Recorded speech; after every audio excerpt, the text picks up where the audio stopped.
Assalamualaikum warahmatullahi wabarakatuh. Teman-teman syariah, kita mau bahas yang lagi rame nih tentang Timothy Ronald, investor muda yang cukup vokal menyuarakan gue anti riba.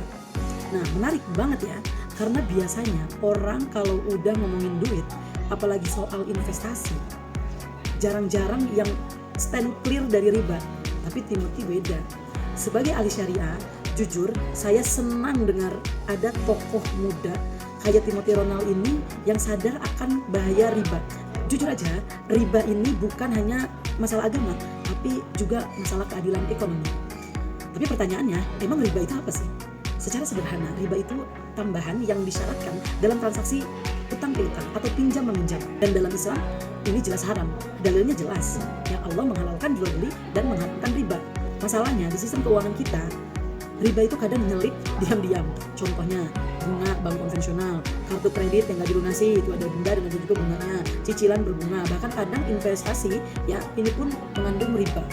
Misalnya apa? Ya di obligasi, surat utang negara itu termasuk ada riba. Makanya saya paham banget kenapa Timothy Ronald itu menolak riba.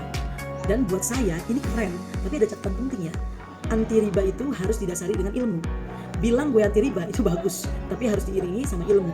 Jangan asal takut riba, lalu jadi anti semua bank, anti semua investasi, dan anti dunia. Solusinya, yap, belajar ekonomi syariah. Sekarang udah banyak kok, bank syariah, saham syariah, reksadana syariah, obligasi syariah.